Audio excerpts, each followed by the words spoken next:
Hey there, if you would open up your Bibles to Exodus 32, please, Exodus 32, and get ready to do some reading with me there.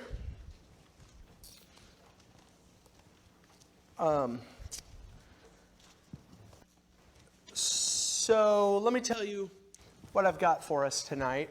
I'm really excited. It's the start of something that I don't know what this will do. I imagine that there's probably 3 lessons. It'll take me 3 lessons to do what I need to do. But I'm really excited about this because it's taken me a lot of time and a lot of work, and I've learned some things that I haven't known before, that I've never seen before, and I'm excited to share them with you. I hope that some of these things are useful for you, and if you've already known about this, then great. That's awesome. But there's some stuff that I've seen for the very first time, and I'm excited to share it. And I think the implications are, we're maybe not going to dive deeply into the implications tonight. I'll leave you with it at the very end of this. But I've been seeing some implications for my life all over the place ever since I've been looking at this.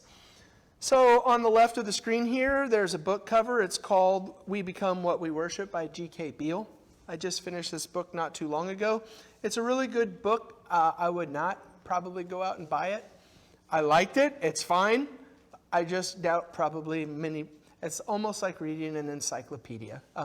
If you enjoy that sort of thing, then we probably need to hang out more and talk. But I'm just telling you, I really was excited about a lot of the stuff that I learned, but don't take that to mean I should go buy this book, or you're going to be mad at me probably whenever you sit down and read it. The thesis, the main theme of the book is right there at the top. We revere. What we revere, we resemble, either for ruin or restoration. And it's what the title of the book is, We Become What We Worship. The thing that we look to in worship, the thing that we offer ourselves to, is the thing that we become, is the thing that ultimately that we look at or look like. And if we go one direction, we look towards idols and towards false gods, and we begin to look like them, which is one of the things we'll talk about tonight, then that's going to end in ruin. It's not going to have a nice ending.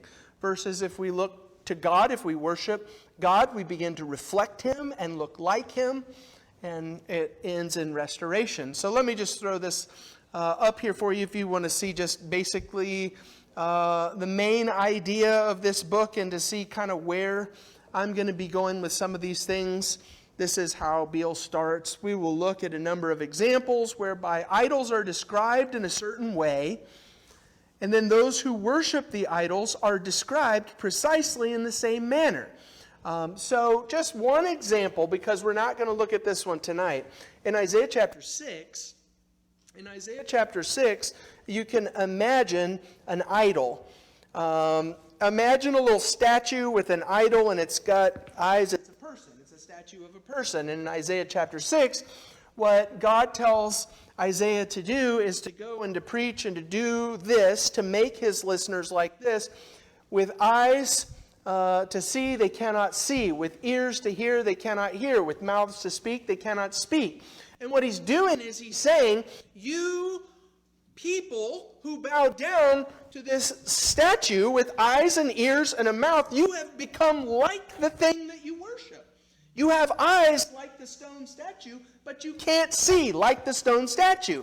And you have mouth like the stone statue, but you can't speak like the stone statue.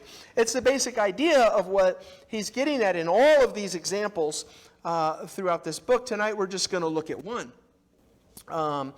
He says, I'll argue that the purpose of the identical description is to indicate mockingly that the worshiper, rather than experiencing an expected life-giving blessing, has received a curse by becoming as spiritually inanimate, empty, rebellious, or shameful as the idol is depicted to be. And so the idea is you got eyes, but you don't see, and a mouth, but you don't speak, and ears, but you don't hear. And also, just like that stone statue over here, it is a spiritually empty, dead, lifeless thing.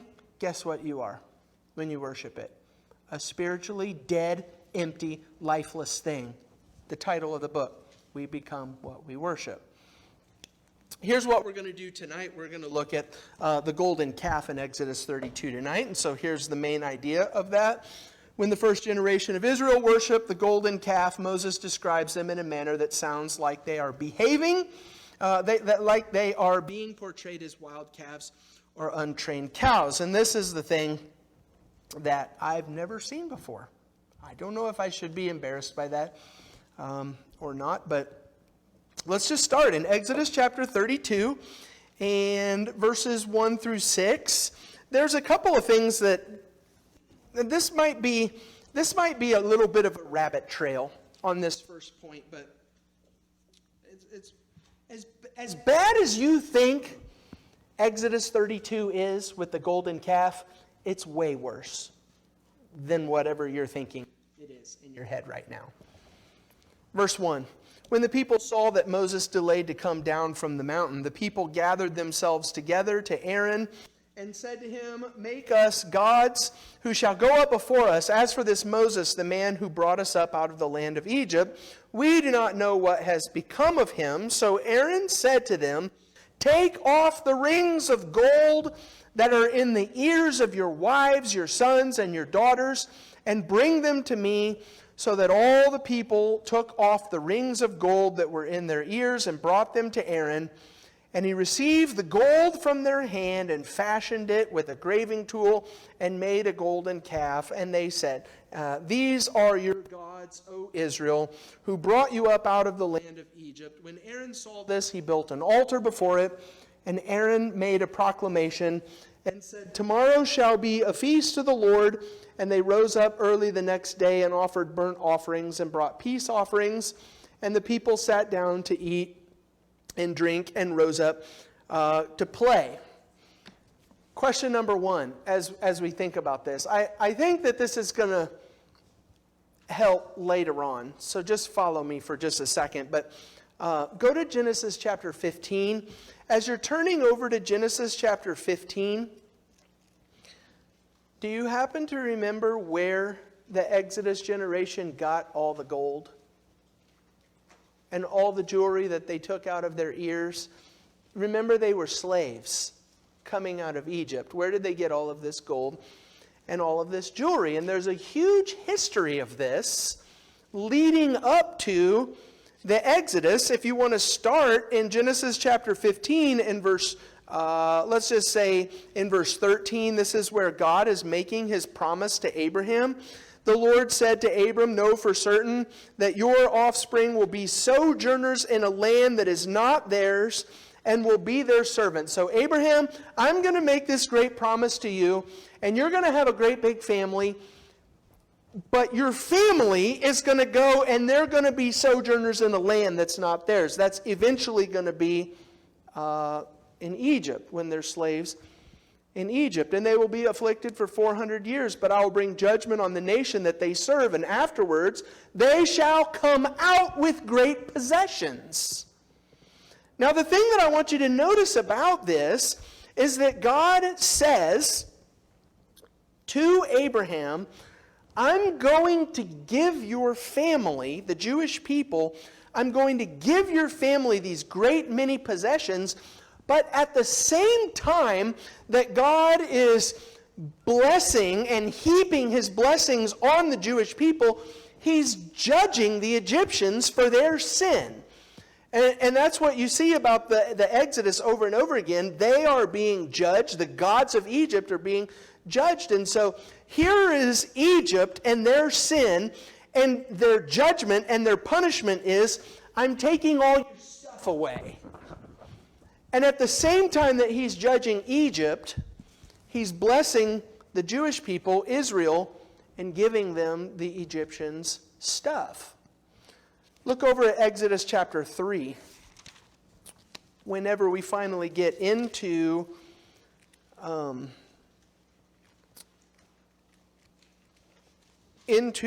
story of the Exodus and the children of Israel coming up out of the land, God is telling Moses, this is what I want you to do, and this is how you do it. This is what you say to the people. Tell them that the Lord sent you, and all of this stuff. In verse 20, God says, I'll stretch out my hand and I'll strike Egypt with all the wonders that I will do in it. After that, he will let you go. And I will give this people favor in the sight of the Egyptians.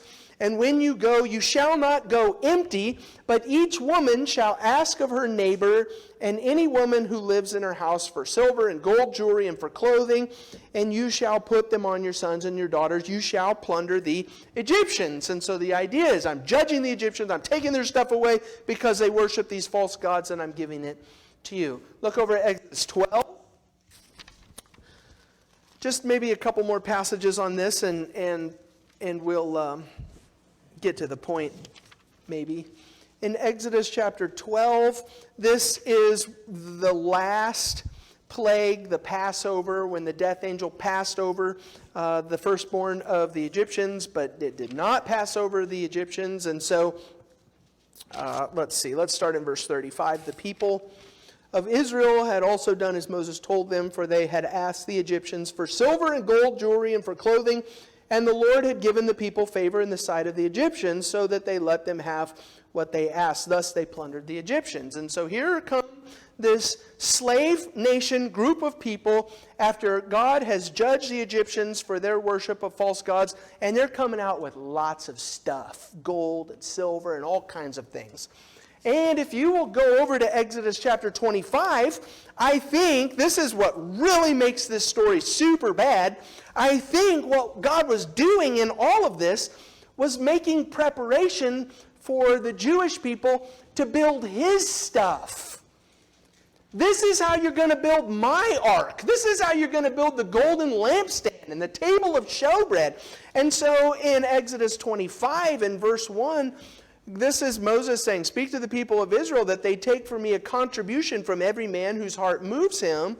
You shall receive a contribution for me, and this is what you shall make. And so what Israel did was they took these possessions that God was judging Egypt for, and that were ultimately intended to build a place for the worship in the presence of God.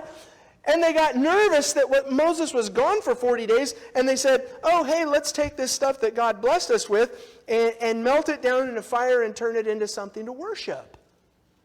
And so worshiping the golden calf is bad all by itself. That should never have happened. But when you see where the golden calf came from and why the people were doing it and what they basically did, they stole from God's future in order to do this, it's really bad. We're gonna come back to this one. It's just a little bit of background for you there. Let's keep going. We'll maybe do verse by verse in these next couple sections here. So here we are in verse 6. They rose up early the next day, offered burnt offerings, brought peace offerings, and the people sat down to eat and drink, rose up to play. Verse 7, and the Lord said to Moses, go down, for your people whom you brought up out of the land of Egypt have corrupted themselves.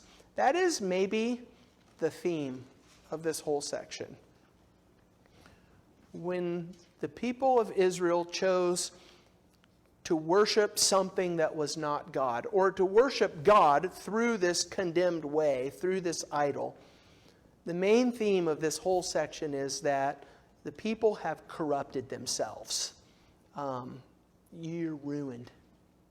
You were saved and clean and free, and everything is wrong now. You've just corrupted yourselves. In verse 8, they have turned aside quickly. Sorry, let me hit that board there. They have turned aside quickly out of the way that I commanded them.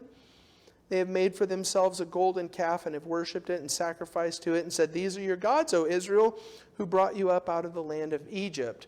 This is where we're going to start to see some of these things. They turned aside quickly.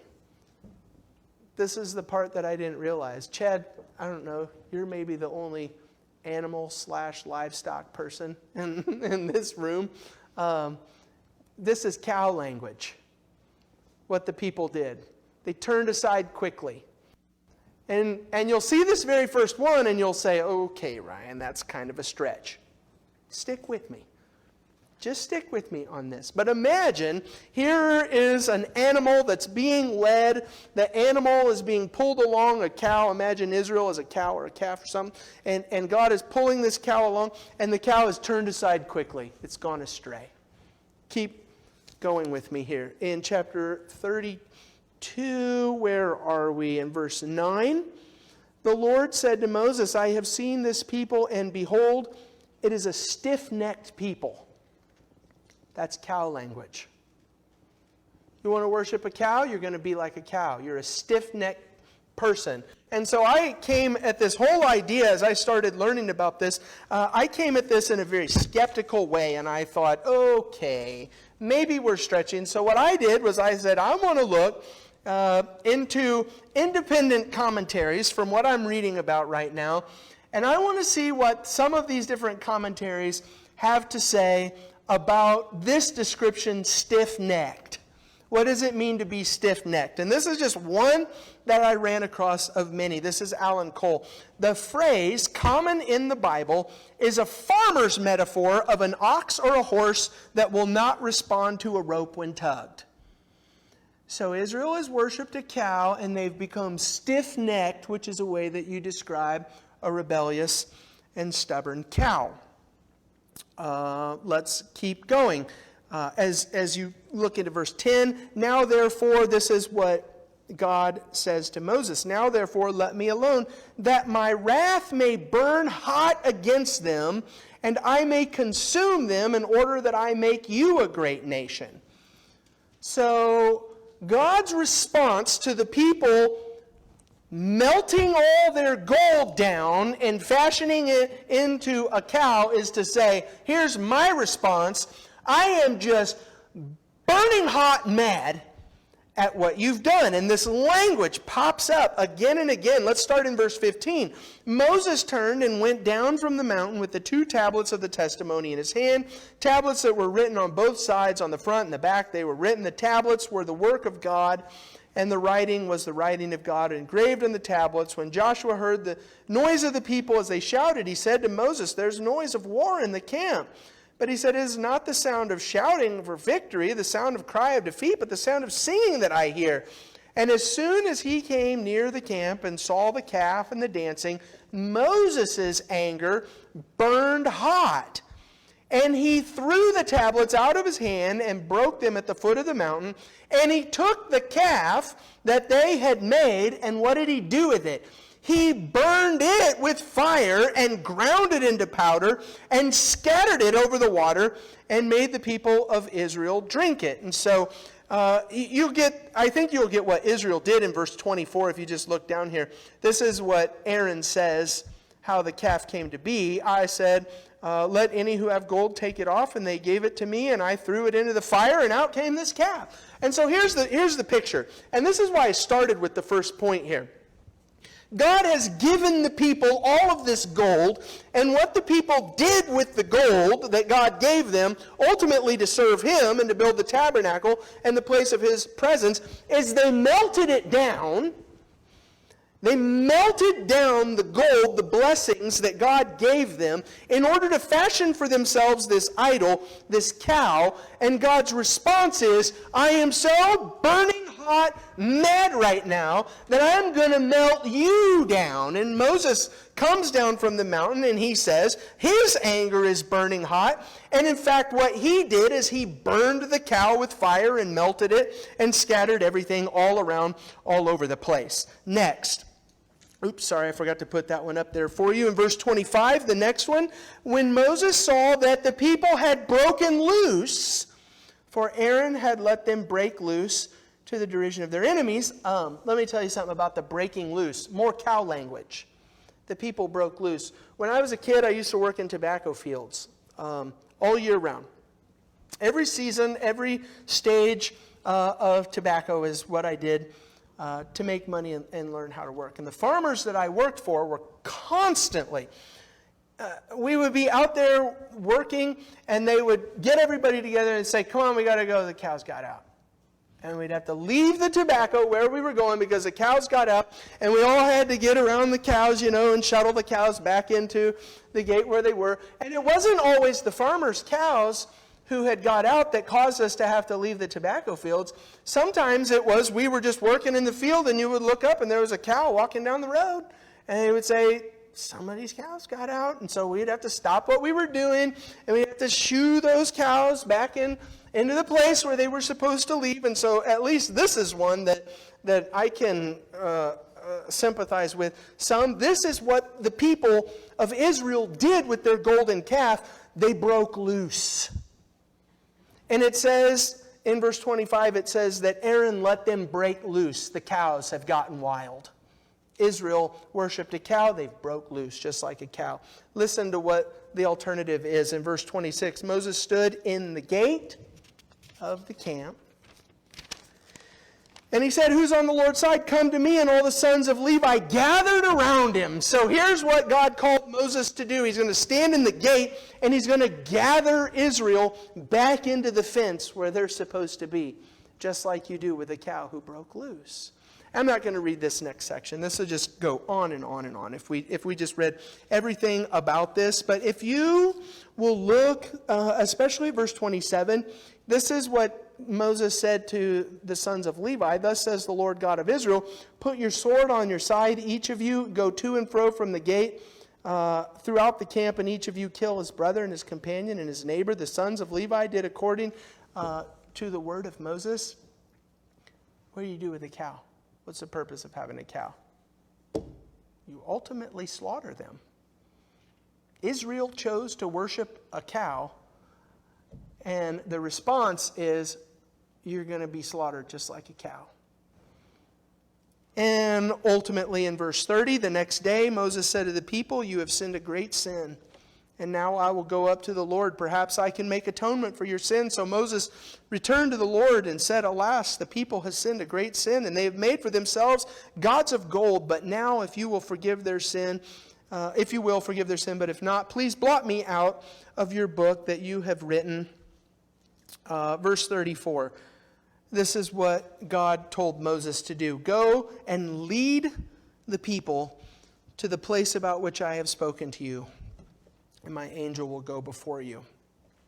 So this is the last one that I have on the list anyway from Exodus 32, is that Moses is to lead the people. And I always think, my best friend all throughout school, his name was Zach. He was a great big FFA guy, and he showed sheep and cows. But sheep was his thing, and so we would always go, and he would show me, he'd grab the sheep, and he would hold their head up nice and high, and he'd just lead the sheep along the thing and show them off at all of these competitions at the state fair. That's what Moses is supposed to do with the children of Israel.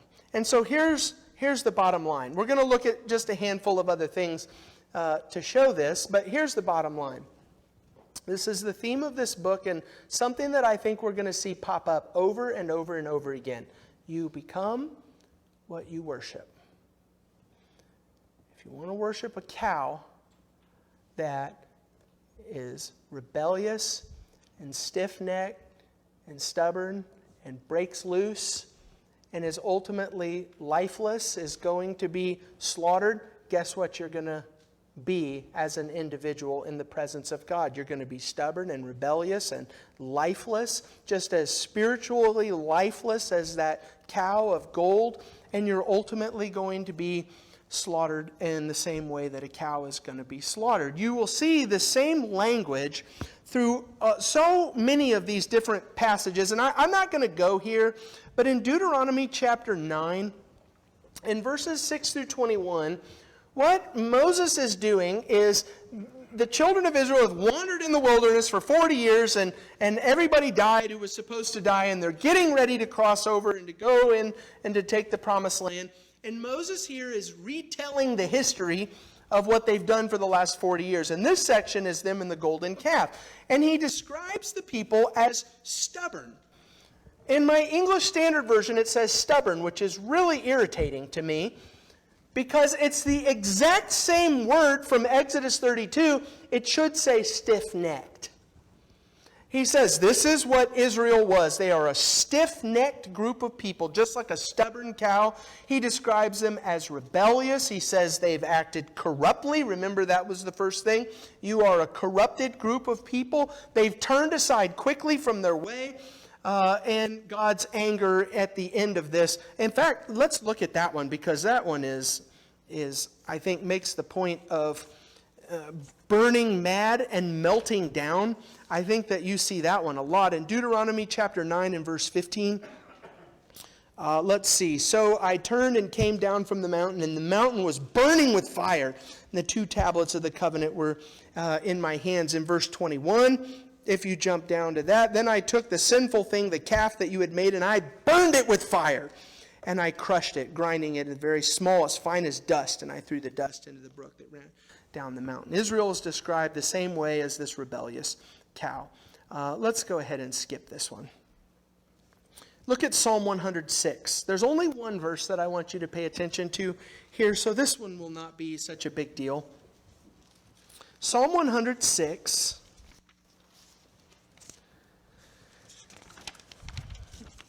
And here is another history of God's people, starting in verse 6. Both we and our fathers have sinned. We've committed great iniquity. And he goes through and he describes their sin and how they've sinned all throughout history. The history of God's people. Jump down to verse 19. In verse 19, this is the part of their history where they made the golden calf. They made a calf in Horeb and worshipped a metal image.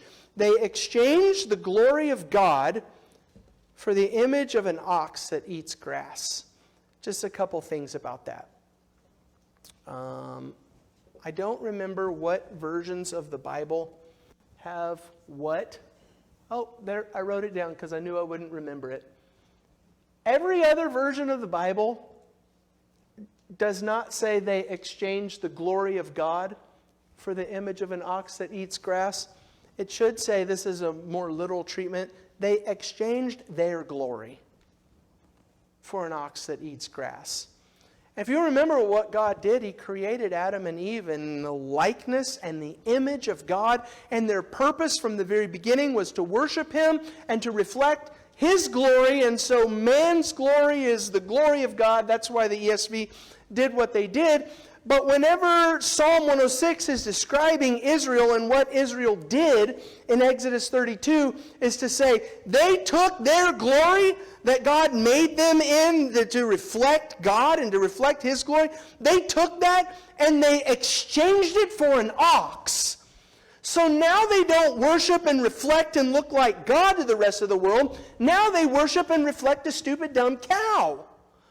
They changed their glory. And he goes on to say in verse 21, this different thing, they forgot God, their Savior, who had done great things in Egypt, wondrous works in the land of Ham. In verse 23, therefore he said he would destroy them, had not Moses, his chosen one, stood in the breach before him to turn away the wrath from before them. And so here's a list. I got one more verse that I want to read, and then I'll make a point after that to hopefully get your brain rolling in the direction that I would like you to be thinking about over the next several days. But this is a list of what we did. This list is important because if you want to go back through Exodus 32, and the way that I highlight my Bible, green means good, red means go. Red means bad. Green means go, red means stop. Good, bad. Red, bad.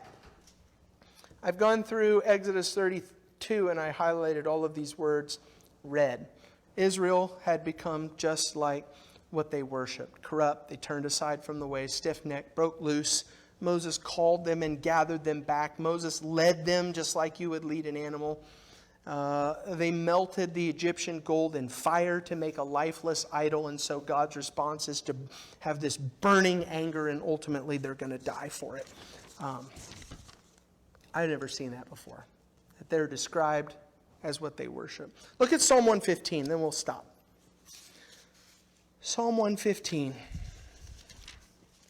I hope that your mind is already moving towards some of the things that I think we can get from this that are that are pretty valuable. Let's start in verse 2. I'm going to read down to verse 8, Psalm 115. Why should the nations say, where is their God? Our God is in the heavens. He does all that he pleases. Their idols are silver and gold, the work of human hands. They have mouths but do not speak, eyes but do not see. They have ears but do not hear, noses but do not smell. They have hands but do not feel. They do not walk, feet but do not walk. They do not make the sound in their throat. In verse 8, those who make them become like them. So do all who trust in them. What people revere, they resemble either for ruin or restoration. That's where that statement comes from. Now, here's what I want you to start thinking about. Next Sunday night, what I'm going to do is I'm going to look at not Exodus 32, but Exodus 33 and 34.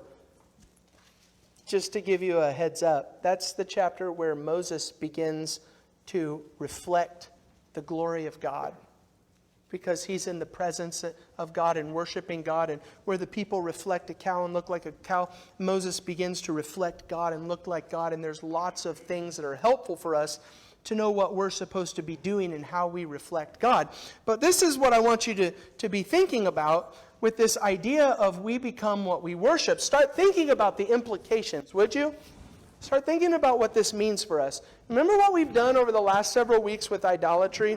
And we've talked about things like people who take a good thing and make it an ultimate thing. And so they take family and love or their husband or their children or whatever it is, and they make that into an idol and they bow down and they worship it. What are the implications of this, that you're going to become what you worship? If we take that and we make it into an idol, what does that mean for us? What does it mean for us if we take our money or our success or our career or any of the things that we talked about, that we bow down and we worship? I want you to go back through that list, and what are the things that you thought of specifically and said, you know what, these are weak points for me? What does it mean that we become what we worship? I think that we have probably seen a really healthy dose. I just touched, when we were talking about idol stuff, I just touched quickly on the idea of politics and trusting in our own might and trusting in our own ability to accomplish and to make things happen. Do you know where I think that I've seen this concept and what has caused me to look at the text that we're looking at right now and go, oh, the world that we see right now and all of the nastiness on social media and the problems that are happening around us, people have become what they worship. As mean and senseless and hurtful as the idol that they bow down to. Just open your eyes. I'm not going to give you all the answers right now. Open your eyes and start looking at the world through this lens of people becoming what they worship. See what you can come up with in the next week. I'd be interested if you want to send me a text message and let me know what you see. And I only say that half jokingly. Hopefully you have eyes to see and ears to hear, and you're not as blind and deaf as the dumb wooden statue that so many people bow down to and worship. If you're here tonight and you're not a Christian, one of the things that it means to be a Christian is that we don't worship lifeless things, we worship a living God. And so I've been hurrying. I've had a lot of stuff in all of my lessons lately, and I've been hurrying through this. But let me just slow down here for just a few minutes and do a proper invitation. What does it mean to worship a living God and not some lifeless, dumb idol? To say, I have faith and trust in Jesus who is alive. I'm going to put my life in his hands and to have faith and to trust him, not this little thing that can't do anything. I'm going to repent. I'm going to turn away from my sins. Just like the children of Israel broke loose and wandered away from God, repentance is, I'm going back and I'm going to be gathered into the gate among God's people. I'm going to confess Jesus is Lord before this group of people. I'm going to serve Him, not this idol. And then to die to yourself. Just as an idol is a lifeless and a dead thing, so is Ryan in my sin. I'm going to die to myself. I'm going to bury it under the waters of baptism.